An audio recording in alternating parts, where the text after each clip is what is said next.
The removal of Shamima Begum's UK citizenship in 2019 was unlawful, her lawyers have argued. Ms. Begum's UK citizenship was stripped after she travelled to Islamic State group-controlled Syria when she was 15.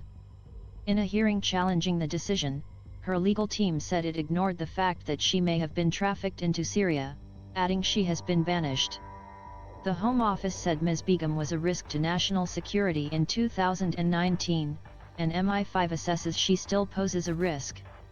The case is being heard at the Special Immigration Appeals Commission, SIAC, which has similar standing to the High Court, and can hear national security evidence in secret if necessary. Lawyers for Ms. Begum, now 23, has argued that, based on the government's own evidence, she was trafficked into Syria for sexual exploitation in 2015. She was a minor who had been radicalized and had traveled to Islamic State group-controlled territory without telling her family, they said.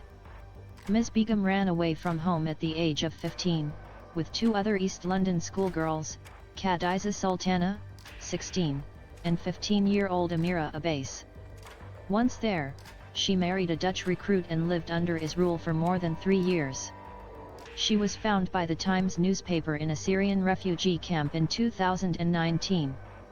Ms. Sultana is believed to have been killed in a Russian airstrike in Syria, according to her family's solicitor, and the whereabouts of Ms. Abbas are unknown.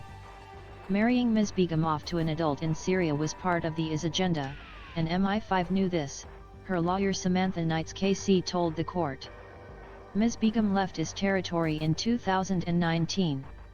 2 weeks later, her UK citizenship was stripped by the then Home Secretary Sajid Javid. Ms. Knights called this decision hugely draconian, effectively in exile for life, while her colleague Dan Squires KC described it as permanent banishment from the UK. The lawyers said the government should have considered whether she had been trafficked into IS territory before deciding to take away her citizenship.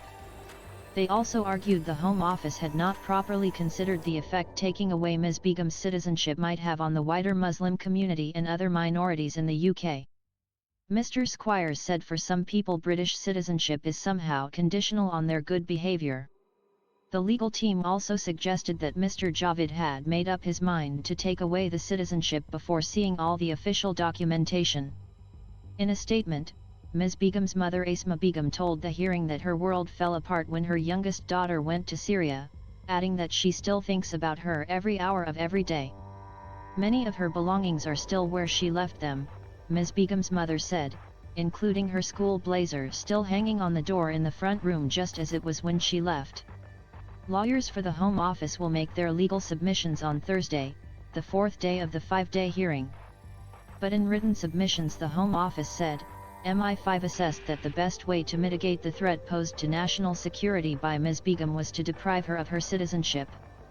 They went on to say, for completeness and for the avoidance of doubt, the Security Service continue to assess that Ms. Begum poses a risk to national security.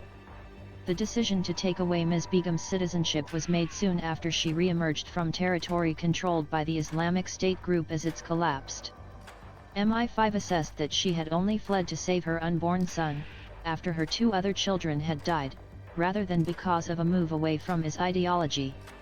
In their written arguments, the Home Office lawyers concluded that this was not a case about trafficking, and that Mr. Javid had considered Ms. Begum's age and the circumstances of her travel to Syria when making his decision.